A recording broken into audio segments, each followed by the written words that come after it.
On today's episode of the Film Breakdown Show, we talk all things Seattle. We talk about their offense, who they are, what they want to be, how they want to win this football game, and then we talk the defense. They're bringing all sorts of crazy pressures, but I think Cliff Kingsbury and this offense can win the game on the whiteboard if they come up with a good protection plan. And then we also talk about what a play sounds like in the huddle. All that and more starts right now.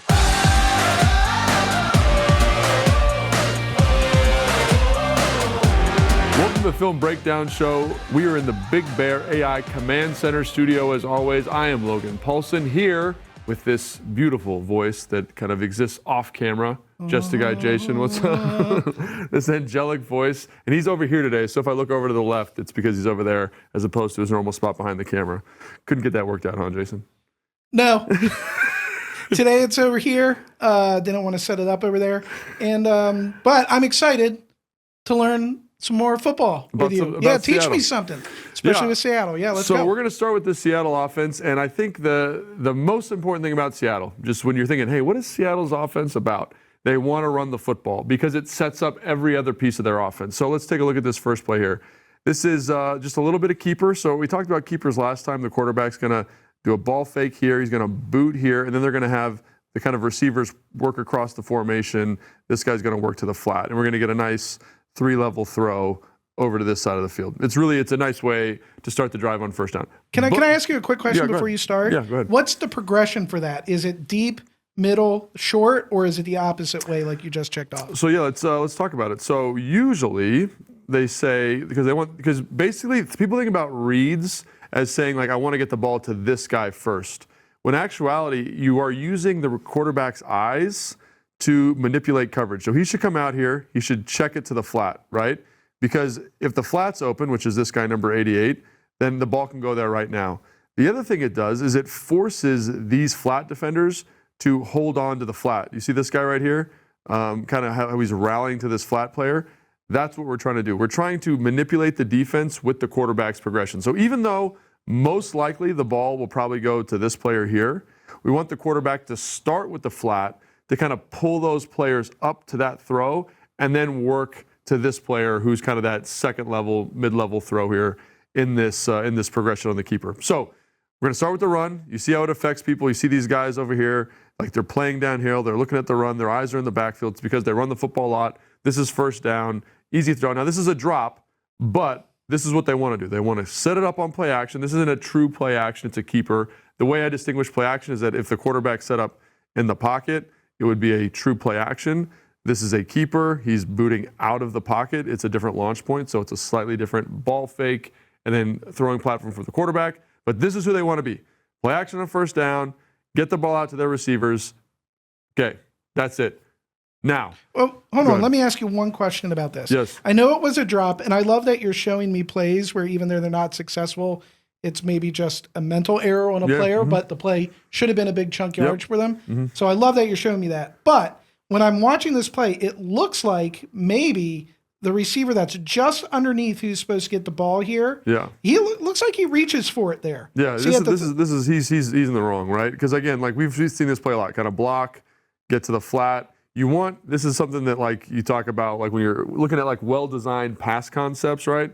You want good vertical separation, so like this way on the field, vertical separation, but you also want horizontal separation, right? So like, see how this guy's kind of, after he runs his route to tight end, he kind of works up the field first, and you see how that brings him into this guy's orbit here. He's kind of now in close proximity to him. They're almost stacked in terms of throwing window.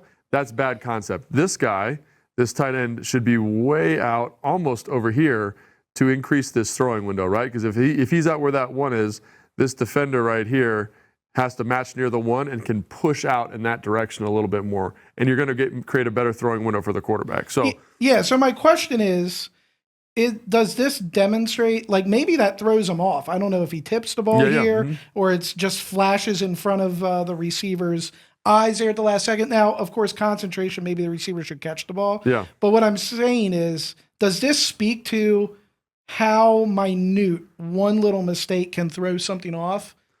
So everyone says, like, we do all these post-game breakdowns, for the game, and everyone says, oh, what was the issue? I can go on every single play and find something like this, right? Some variation of this. The teams that are really good, like that are the best offenses in football, they do it less than everybody else, right? Does that make sense? So I think, on one of the booth review shows, which is the show I do with Fletch and Bram Weinstein, early in the week, kind of reviewing the game, we talk about the attention to detail. This is the type of stuff that differentiates good offenses from bad offenses. And there's a play actually coming up here that I think exemplifies that really well. So we'll double click on that when we get there. Okay. But the reason I bring this up is they want to run the ball or play action shot on first down. Okay. And just to kind of exemplify this, let's get to the next play. So this is the very next play in the sequence. They're in 12 personnel. That means they've got two tight. Actually, they're in 13 personnel. Number 18 for them is a tight end. And we're going to run duo. And we've talked about duo before. It's just double teams across the board. I'll draw it up for you. I just want to make sure my targets are correct. So we're going to double team here to there, here to there. The center is going to probably check this front side guy, and then the tight ends are going to work here. That's the free hitter there. Okay. This is 2nd and 10. In my mind, this traditionally, I think a lot of teams treat it as a passing down. They're going to say, nope, we're going to get downhill. We're going to get you to the free runner, and our backs are getting square-shouldered downhill, attacking the football here, right? Attacking the line of scrimmage. And this ends up being a 6-yard gain here. So, again, this traditionally, 2nd and 10, like when I was going through the cut-ups and the plays, lots of runs on 2nd down. Lots and lots of runs on 2nd down, 2nd and long distance, 2nd and 9, 2nd and 10, because that's who they want to do. They want to deleverage the quarterback as much as possible. So if we can run the ball for a 6-yard gain, let's do that. So we're going to get downhill. We're going to run duo. I think before I started watching film, I thought of them as more of an outside zone team. That's incorrect. They are going to get downhill. They're going to hit you in the face. This is power with no puller. We're going to be mean and nasty, move people off the spot, get our backs into the defense, and falling forward for a nice little gain here, right? So now, just to keep in mind, so first down was a play action shot, 2nd down's the run. Now we're on to 3rd down, and again, 3rd down, we're going to get into 11 personnel, right? 11 personnel, Jason, is 1 tight end. And 1 back. 1 tight end and 1 back. That's exactly right, man. You've been watching the show. Very good. And that means there's 3 wide receivers on the field. So you think, oh, it's probably a passing down. It's 3rd and 4 here. Like, they're going to throw the football. Most teams would throw the football here, right? But not this group. They're going to say, hey, we're going to run duo, essentially, right? We're going to run duo. We're going to get the same combinations, duo here. We're going to man this out across the front. We're going to get the back downhill, and we have an unblocked player in the hole because this receiver's got to insert and block this player here, but he can't get there. And so, great job. But again, so first down play action, 2nd down run, 3rd down run. They're now in 4th and 1, right? So think about how many decisions the quarterback has had to make here. First down is a keeper. That's a really easy read. It takes a load off the protection. Run, and now we're in 4th and 1. Okay? So what are we going to get in? We're going to get into like what looks to be like 21.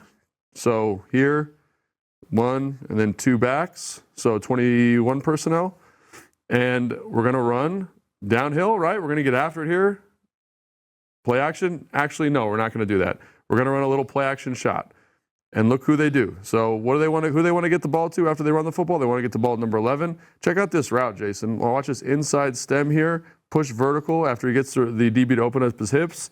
Break flat. And then Sam Darnold has, while they don't ask him to do it a lot, has been throwing really accurate footballs. Really nice trajectory. 2 spots. Leading the receiver. They have a really good connection. Boom. Nice job. So to me, this is exactly who Seattle wants to be. Play action shot on first down. Run. 4th and 1, play action. I think it also shows Mike McDonald's philosophy. He's one of these modern coaches, right? You don't want to be kicking field goals in this kind of range of the field anymore, right? Because if you miss, or if you make it even, that's where the ball goes on the kickoff, right? So you're getting 3 points and no touchdowns. They are going for it. They're being aggressive. They're hyper-aggressive on 4th down. So in some ways, the 2 runs make sense because they know they're going to get the 4th down to execute this play. So this is exactly what they want to be. Play action shot. It's the same almost exact formation as last time, right? This guy's to the flat. This guy's going to run the corner. This guy's running the cross.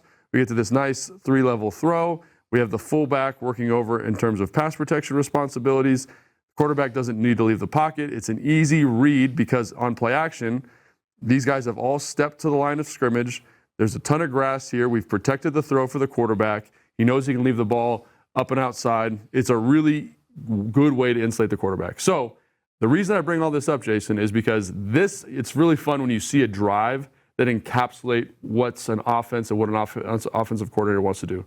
They want to run the football. They want to throw play action, and they're going to live and die by that sword as much as possible. All right, I have 2 questions for you. Okay, let's go. The first one is, at what point in the game is this happening? This, I think, is in the first quarter. Okay, so is this a part of their first 15 or like their script when they come out? So that's a good question. Basically, when you're doing a first 15, think of those as your first and second down calls when you're on schedule. So for me, yes, the first play of this sequence, which was that keeper, is probably in their first 15. The second and 10 play is probably off schedule. You probably have a different category of your call sheet that has second and long scenarios in it. And then when you get into that 3rd and 4, you're still probably off your script, right? So it's funny, like everyone talks about your first 15. In this play, in this sequence of 4 plays, right, they're probably off schedule on all of them outside the first play. And so they still bank that first 15 opportunity, if that makes sense. So yes, so again, like the reason to bring this up, this is exactly what the Seattle Seahawks want to do. Like it's funny because even though they're off script, they're still doing their thing. Still doing what they want to do. That's exactly right. All right, my other question is, I noticed that Darnold's under center and he's in shotgun here, and in both times it seems like that formation is used to kind of throw off what's happening. Under center? Yeah, the under center on 2nd and 10 is very strange. Yeah. Like you wouldn't see that, so that confuses the defense. 2nd and 10 and 13 personnel is a curveball, right? You're not really expecting So that. as a defensive player, is this a little bit of chess, not checkers? It's like, hey, we're going to come out and we're going to be under center and 13 personnel on 2nd and 10. You're going to think it's a boot. You're going to think it's play action pass because that's what we do. And then so you're going to play a little looser. And then here we go, we're running it down your throat. We're getting 6 yards, like you said. And then to go, like you said, in 4th and 1, what you think we're a heavy running team. We just ran 2 duos on you. We're going to run the ball, and then and then you have 21 personnel. Yeah. So 2 backs with a fullback. Yep. So we're running it up. No, now it's a 20-yard shot down the field. Yeah, I think what you're talking about there is really good offensive design. And what I mean by that is like you want to use your personnel to subvert expectations, right? So this is really, I'm going to pause it right here. This is really the same play as the first play in the sequence, right? So let's just look at the first play in the sequence just to remind ourselves real quick. Look, so they also under center here. Yeah, they end up right in a 2-by-2 formation, basically, right? End up in a 2-by-2. Yep. You see that, right? Yeah. 1, 2, 1, 2. They end up in a 2-by-2 formation, essentially. Okay, the tight end is going to chip and go to the flat. This guy's going to run a corner. Okay, this guy's running across. Now look at this. Look at this. This keeper that they run right here. Watch. What does Jackson Smith and Jigba do? He's down here at the bottom. He's going to run a corner, right? This guy's going to run a flat from across the ball. You see that? Flat, and this guy's going to run across. So they're getting into the same positions on the field, just window dressing to get there. Correct. And so I think this is one of the things about this offense, because this is a Kyle Shanahan tree of offense, right? Is they take basic stuff. So this is a keeper, this 3-level throw keeper, and they just put a little window dressing on it, so that you don't know exactly how to fit it, right? So my next, I have one more question. This is so fascinating. I want to learn something. Yeah. If you're in the huddle, is the play call relatively the same? You're just calling a different formation? No, absolutely. So let's go back to this one. What would be an example from your career of how you would hear this play call versus the 4th down play call? What would it sound like? So let's see if I can, let me just look at this real quick. So this would be, because this is the F player right here. This is Cooper Kupp. Right. So this would be like, this would be West left Z, who this guy is. Z zoom, because he's going all the way across the ball, going zoom. Fake 19, because you're under center. 19 Wanda. Y slam.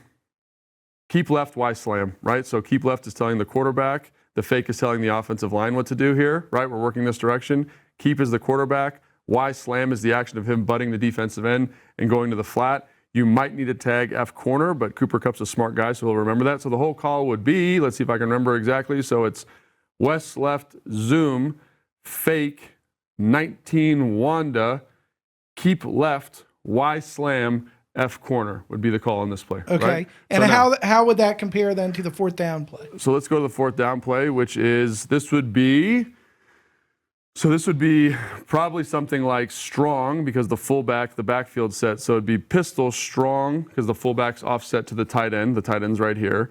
So you always kind of strong, weak, the fullback would be away. So strong right, no, it would be strong right yo because the tight end's going to be removed in a 2-point stance. We could probably even say snug. Let's just save a word here. So this is strong right, snug. Because we're getting this bunch here. You see this? This kind of stack. So we'll call that snug just for purposes of this conversation. And we'll say Y zoom, but it's probably something different. It'd be like Y across or Y left. He's going to come here. And then we're going to say Y flash. Same type of deal. So it's going to be, let's see if I can hit it again. So strong right, snug. No, strong right clamp. Let's say clamp here because it's to the strong side. Strong right clamp. Fake 19 Wanda. Y slide. F wall. Yes. Keep left. There we go. That's it. All right. Now, would that, I'm not saying you know what their exact terminology is. So that's my verbiage for it. Right. That's how I would verbalize now, it. you are an OC with high school football. This is obviously more complicated than that. Yeah. How would would it really be that long in the huddle, that call, or are you condensing it? So in a base formation, right? Like you're going out of solo. Like let's say those are two tight ends. You used to be like, hey, solo right, fake 18, keep left. That's the call, right? And so you can have like a code word like Randall or Lamar, like something nice and tight. As the formation gets more complicated, which is getting here, right? We just talked about, we couldn't think of what to call this. When there's two people up here, like what do we call this? This is clamp, or this is snug, or this is reverse clamp, whatever that's called. With a strong personnel there, like we got to tell people where to line up. Right. So as we're telling people to line up, like we lose the flat runner to this side. So we got to tell them the motion to run the flat over there, right? Gotcha. So it's just as you add complexity to the formation, it behooves you to kind of remind people where they need to end up in the concept as you go. Yeah, it sounds like, just a guy over here, it sounds like most of the calls that's happening in the huddle is less about the actual play being run and more about formation. That's 100% about formation. Because this is literally just, this is fake 18, keep left, right? But because people are in different spots, like you got to tell the fullback, and it might even be a different type of protection because he's not actually booting out of the pocket. So this might be pass, this is probably pass actually, pass 18, keep left, F sift, because the fullback's going to come sift back. So pass 18, keep left, and then the first play is fake 18, keep left. Yes, 100%. So fake, and everything else is how to line up to get the formation. Yeah, so fake is going to be the boot. Pass, he's going to stay in the pocket here, right? So he's going to stay in the pocket. The fullback has to know on pass 18 that I'm going to come back and sift here. That's where you'd say like F sift, and then that Y would have the flat. This guy's got the corner. So even though it distributes the same, the pass versus fake is telling the offensive line something different. Again, this is in Kyle's terminology. And again, this guy's from the Kyle Shanahan tree or the Mike Shanahan tree or the Kubiak tree. So some of the verbiage will be the same. What you find as they get longer into the system, they'll have a code word to shorten this up and tighten it down. But when I was doing it, that's how they would call it. It would be like, hey, this is strong right clamp, pass 18, F sift, Y flat, and then you'd have a tag for the concept. So like, Z. It's funny because he's not the Z anymore. He's the X now because he's away from the tight end. X corner, Z cross, something like that. This is really fascinating. Sorry, I kind of hijacked the show a little bit with that. We should leave a comment if you want us to do a show maybe in the off season or maybe over the bye where we just talk about terminology and offense and how you would call plays. Yeah. What it would sound like in the quarterback's helmet. And it's 100% because it just turns into like, everyone says like, oh, what do you call this? Or what's this? It's literally like made up language. You know what I mean? It's just made it up as long as it makes sense throughout. So like, for example, for Kyle, like clamps was a strong side term. But if you go to a different offense, clamp might mean something completely different. It just, what are they trying to denote in those things? You know how I said snug initially? Snug was a backside term because S is applied to receivers. C is applied to the strong side because it was for, you know what I'm saying? Like, they're just little weird tricks to help you remember it. So, yes. I mean, I remember when I would play football, on defense, it was like if we were in a zone, if we wanted to check to a zone, it was just any word that started with O. Yeah. That like would be called out, and then man would be any word that started with M. And like, I mean, we're super brainiacs, right? Like, no way the offense is figuring that out. We're in it, but it can be simplified down to that, is what you're saying, in the sense of you'll have complicated terminology, but then they'll be like, all right, we have a code word here that we're going to use to get you in a certain formation or a certain block. You know what else you could do here, just from a verbiage standpoint? So I said pass 18, right? Because the back was going here, but the back's landmark's not here. It's straight downhill. So you know what this could be? This could just be pass 20 or pass, I don't know, inside zone number. So 8, 14, 15, because it's to the left. 15 duo, pass 15 duo. Because a lot of teams run duo with the tight end coming back across the formation, kick, load, and now you have that locked into your formation already. So pass 15 duo. We've cleaned up the protection rules. So that's probably what it is, actually, now that I'm looking at it. And we get this beautiful concept here. But again, those are the types of things, like you're just making decisions about how you want the backfield action to look, how you want the formation to look, what are the words that work for that. And so I think that's kind of interesting. If you guys find it interesting, leave a comment. Sorry I hijacked the offense with that. I went down a rabbit hole. No. I wanted to learn something. It's good. Let's talk about the defense then. Yeah, we'll talk about the defense. But again, just to remind you, they want to run the football and they want to run play action. So when you're watching their offense, that's what they're going to do. All right, now let's talk about the defense, okay? So this is something that's come up a lot in conversation with me on the radio, on the podcast, for these shows, is the Commanders' run game. And I think this is Jacksonville running the football against Seattle, but I think it shows what we're talking about with some of these terms. So they're the number one rush defense in the NFL, by the way, Seattle, coming into this game. Correct. So everyone talks about heavy box, light box when you're stopping the run. Number one thing is, how many blockers do you have? So in this one, they got 7. How many defenders do you have? Let me go red for them. Let's go. You got 6, and maybe you say this guy's 7. To me, that is a light box. If you have the same number of defenders as you have blockers, you should be able to run the football, because no one's accounting for the back. That's exactly right. So the guy that's got to attack the back is this guy or this guy. Second level or third level. Correct. Second or third level. They got to account for him. So we should be able to run the football. I think this is a really frustrating clip for me, but it shows you how they're so good at stopping the run, because this is how they play. And I would even say that this guy here is outside of the box, like he's backing up at the start of the snap, right? So it's 7 blockers versus 6 guys. We should be able to kill this. And so one of the things that I keep bringing up is targets and understanding where a run should go. So let's start. This is just a Wanda. So we talked about Wanda last time. It's an outside zone, backs attacking the outside leg of the offensive lineman, and the ball can cut back as he sees fit. Okay? So we're going to start it off really easy. He's going to go here. The right tackle is going to block this guy. We're going to double team, and I got to know where the run is going. Is this guy in the combination? If he is, that's where we're going. If he's not, we're going to send the target to this guy, and we've got great leverage on the double team. So what I mean by leverage is if the run is going this way, and this defender is inside of my combination, which he is, I have a great opportunity to sit and drive this vertical and build a wall in the defense. Do you guys see that? Mm-hmm. So, but that's okay. If we're out leveraged on the double team, that's fine.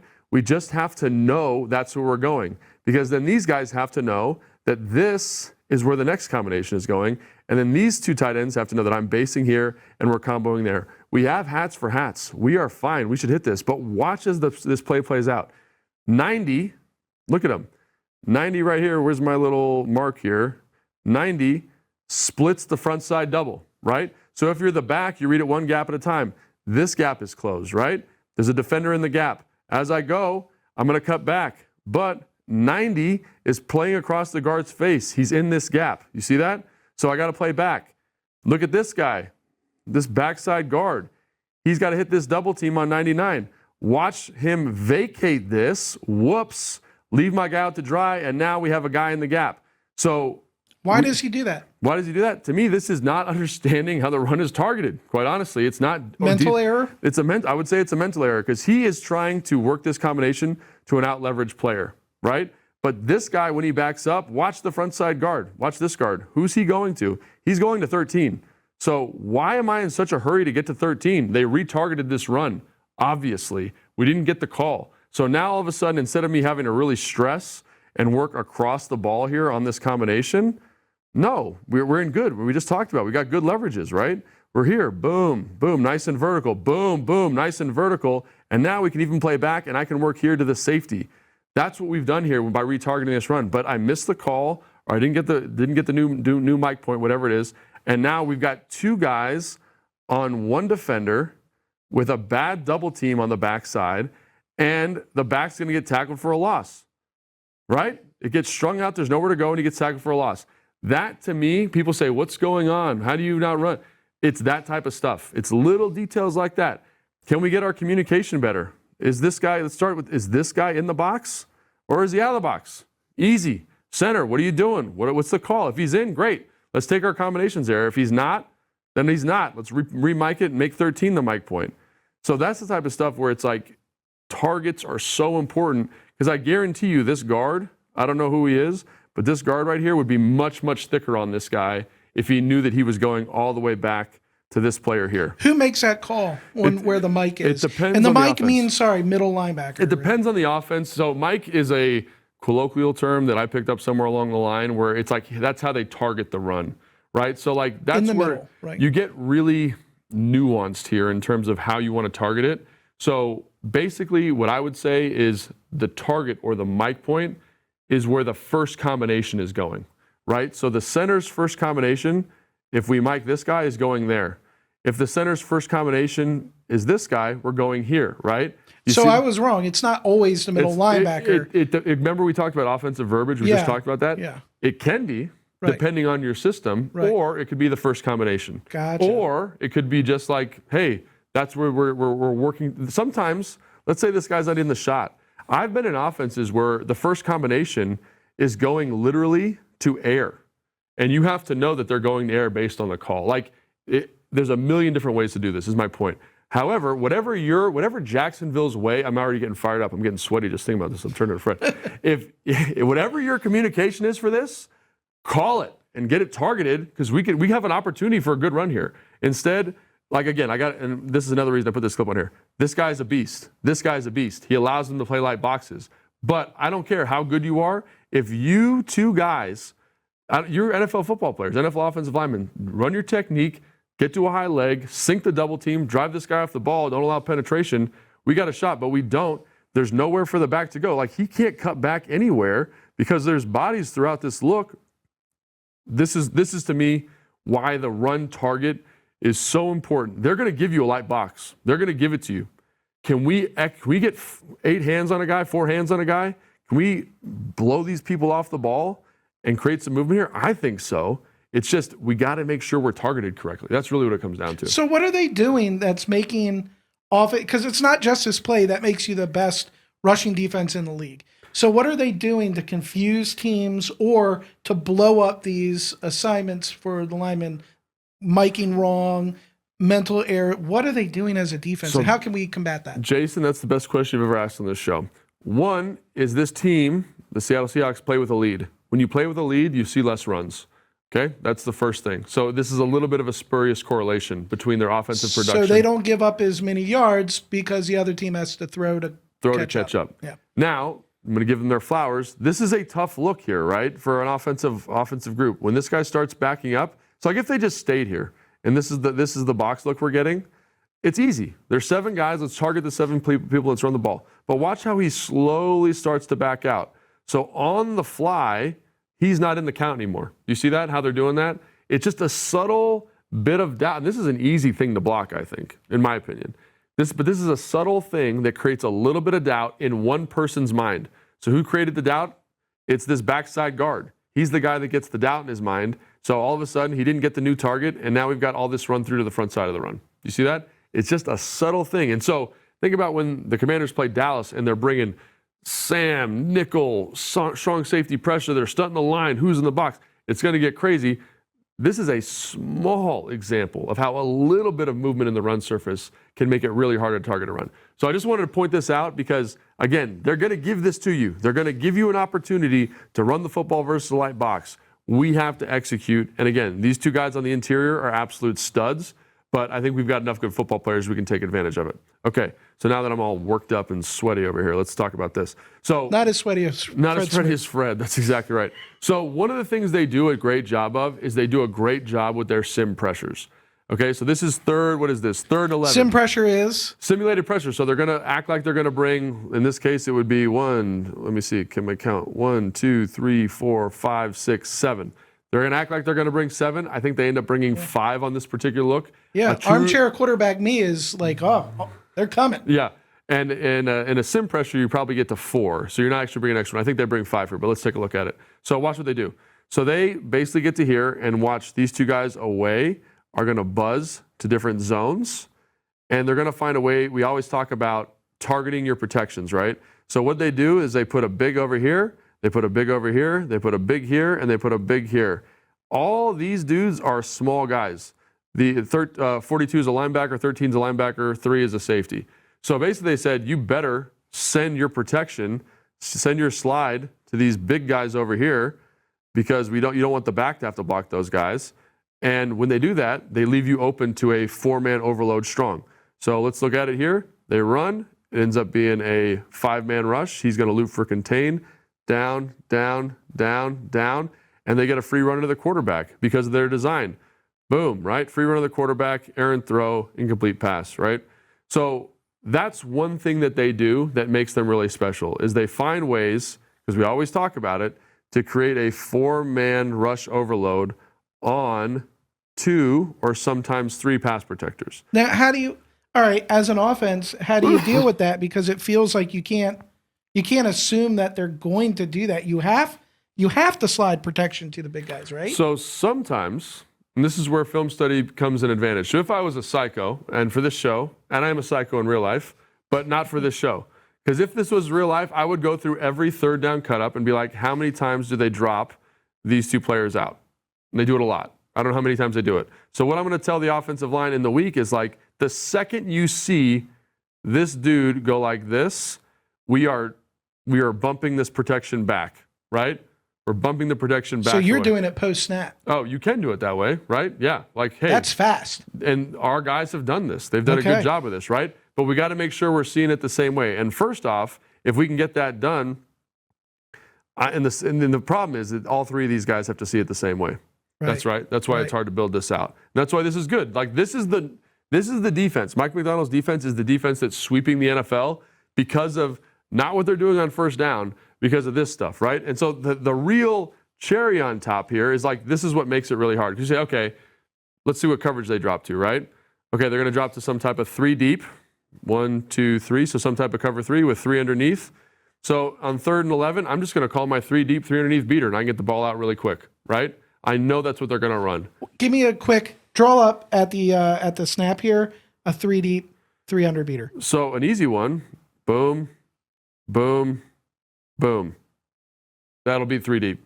Because usually these guys who are defensive linemen can't get out underneath the comeback, right? Especially to the field. Like that guy's not going to get underneath the comeback, right? Right. So you can throw that with timing. You can throw it with anticipation.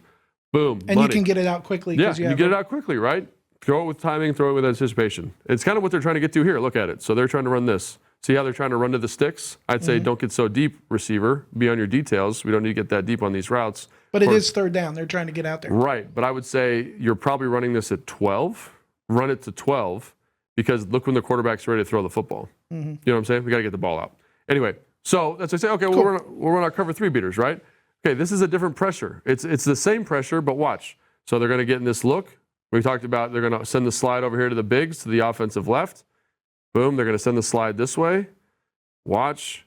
And we're going to get the same 4-man overload away, right? We're dropping out this guy. He's dropping here, and he's dropping here. But you notice those arrows are pointing in different directions than they were in the last film? We still get the 4-man overload, by the way. And this is what makes them tough, is because they're running a hard pressure to pick up, but they're giving you a different coverage structure. What's the coverage structure, Jason? I'm glad you asked. Let's take a look at it. What's coverage structure? It looks like man coverage here, right? Man on the back, or this guy's man on the back, this guy's man here, this guy's man here. It looks like man coverage, single high. But what are we going to get to? We're going to get to a 4-man overload, and this one is actually cover 2, right? We got our 2 deep safeties here, and we've got flat players underneath. So now, what if I ran that concept I wanted to run last time? Oh, they're jumping that. Yeah, probably going to be an interception, right? Yeah. So now they've made it really hard. So this is good job by Stroud here to say, oh, I know this is cover 2. Let's get the ball out. But the ball gets tipped here by this hook player underneath. So that's the thing that makes it hard is they give you the same pressure look, but they present different coverage structures in the back end. So whoever is responsible for devising protection plans, let's go back to the end zone, needs to be on their P's and Q's. Like, how are they setting this? Are they setting this to the field? Are they setting it to the boundary? So both times, so just hypothetically, if we're using these 2 plays to scout, they've set the 4-man overload to the field both times, right? So can we do things to manage that? Absolutely, because if we're going to do that, they know they don't want these big guys having to cover a lot of grass when they drop out, so they want to do it to the boundary. So if I know that, when we get on this hash, I can assume that they're going to do this way, and maybe I can slide the protection that way. So right? maybe on 3rd and long, also, you can run. Tell me if I'm right or wrong. I'm just making this up in my head. I don't know what I'm talking about. Mm-hmm. You can run on, say, your left, cover 3 beaters. On your right, cover 2 beaters. Yeah. So it just makes it a little bit easier for the quarterback. They're dropping a cover 3. I can go this way. Dropping a cover 2. I can go this way. I think what you really want to do is set up a plan, though. Is really set up a plan. So here, give me an example of what that would be. This is what I would say is like this is a big, this is a big, this is a big, this is a big. Meaning those are like your designated pass rushers, right? In this look, I would say, why are we sliding the center this way? We can man this here. Let's man this. Let's go this way with the slide, right? Go out, slide this way, and then have the back pick that guy up if he comes, is what I would say, right? We'd still be hot off of, let me clear this, we'd still be hot off of this player here. Yeah, you're not accounting for the safety yet. We'd still be hot there, but also I can have the offensive tackle, if he rushes inside, I can have him set and then squeeze down that gap. So the widest rusher is free to the quarterback. Right. Does that make sense? Yes. As opposed to someone in the A gap. Right. Here, look at the penetration we're able to get. We're getting 2 to the back. We always talk about why that's so bad. 2 to the back. We're wasting a blocker here. 2-on-1 here. Like, that's where you'd say, hey, if we flipper this protection, knowing that they like to drop the guy to the boundary, or maybe they like to drop 53 all the time, like, we can make a call, the quarterback can make a call to put us in a better position to be successful. And then the thing is, if you have a plan, a really good protection plan, is they don't have enough guys dropping in coverage. They're short to run a true cover 2. Because in true cover 2, it's 2 deep, right? Let me see if I can get this button going here. 2 deep with 5 guys underneath, usually in cover 2, right? Here, there's only 4 guys underneath, so you're short a zone. So if I can get it picked up, there's going to be so much air. And you can already see the semblances of the air formulating. Like, what if someone attacked this zone here, right? There's nobody there. What if we run a corner here, high-low on this side, corner, like, and this guy runs an out. There's 2-on-1 on this guy, right? So I think those are the types of things, like the protection plan is the thing that drives offensive efficiency. And that's why I'd say, like, if you had a better plan in some of these moments, could you maximize and exploit them on 3rd down? Which no one's been able to do so far, or Tampa Bay has. But again, like that's where the magic is on 3rd down, is in this frame.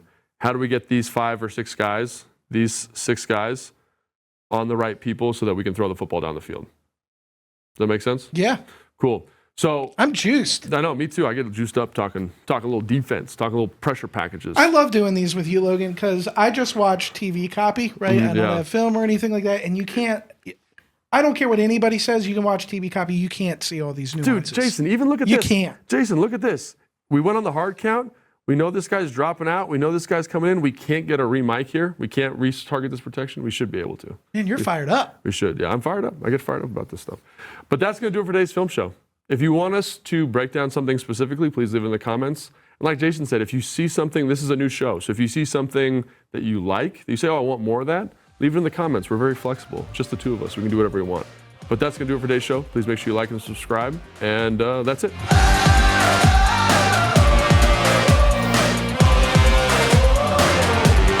This show was filmed at the Big Bear AI Command Center studio. Big Bear AI offers mission-ready AI for a rapidly evolving world, proudly protecting the Washington Commanders and its fans.